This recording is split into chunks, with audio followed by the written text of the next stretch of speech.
Why do we need neckties? I don't wear them. They're terrible. They hurt your neck. Let's start a campaign. Let's see if we can, as a society, eliminate the necktie. Why not? I bet we could. Using knowledge of physics to perform in sports, to do something. Using what we learn about persuasion to persuade real people, like our parents, like companies, to do something. Learning what we learn in science, using what we learn in science to predict when our infrastructure will fail. What needs to work? What can we do? In the States, we have bridges collapse.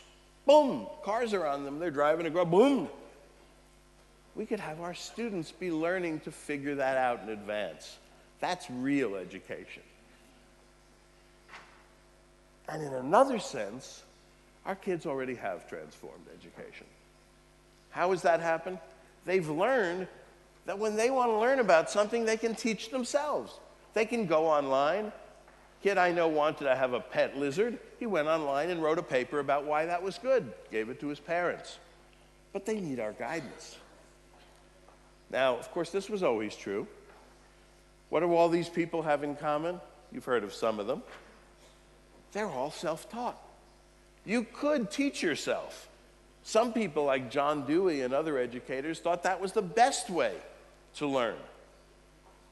But we lacked resources to do it in the past.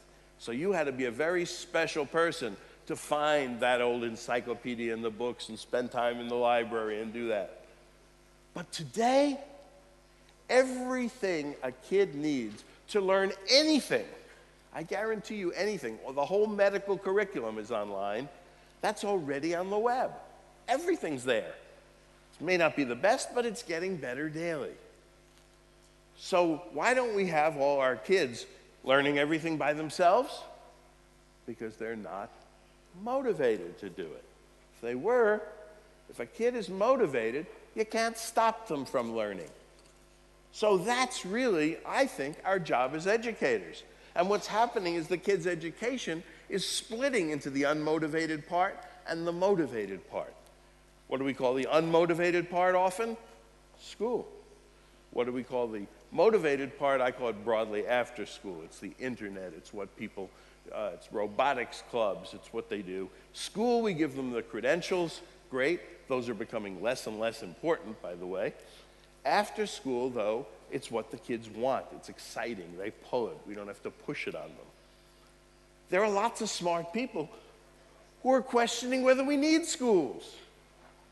We're going to hear from one of the authors of this book later today, Disrupting Class. They're saying technology will do it. It's a better, cheaper technology. It's disruptive. It'll change education. Well, maybe in the long run it will. But in the short run, I don't think it will, because the kids aren't motivated. Now, I'm not talking about those kids at the top, remember. They're very motivated. And for them, it'll be a great boon right away. But for the kids in the middle, the kids who are dropping out, the kids who really have trouble, whom we really want to reach, we're having trouble. We can't create online stuff that's motivating enough for them fast enough. So school's job, as I see it, is to motivate the kids. That's why we need the teachers. That's why they're not going to lose their jobs, as many of them are scared to death about. Their job is to turn on the lights. Are our kids attention deficit disorder? A lot of people think so, right? They're giving them Ritalin and other drugs. Here's what the kids say. It's not attention deficit. I'm just not listening. My friend the teacher says they're EOE. Engage me or enrage me. And they're not engaged. They're enraged. They climb the walls. They act out. We think something's wrong, but the only thing that's wrong is we haven't engaged them. So how do we do it? How do we turn on the lights for these kids? My sense is the most important way is through their passion. And I think with all the bad press that our kids are getting, we ought to see them in a new way. I offer a new metaphor. I'm going to say our students are rockets. What does that mean? Well, they go fast. They're headed to places unknown. They're highly volatile. They can't be controlled precisely, just like physical rockets. They need good programming, the right fuel and a good payload, and they may require some mid-course corrections along the way, just like physical rockets. But they have an enormous potential payoff. Every kid has that, and that's what we have to figure out. Now, what I like most about this metaphor is that if the students are rockets, what does that make educators? Rocket scientists. Who knew? So the next time somebody tells you that education is not rocket science, you say, yeah, it's harder, because physical rockets obey the laws of physics. We don't know what laws kids obey sometimes. But we can ask, if we believe that metaphor, what fuel best motivates today's kids to learn? And that is really clear. That's their passion.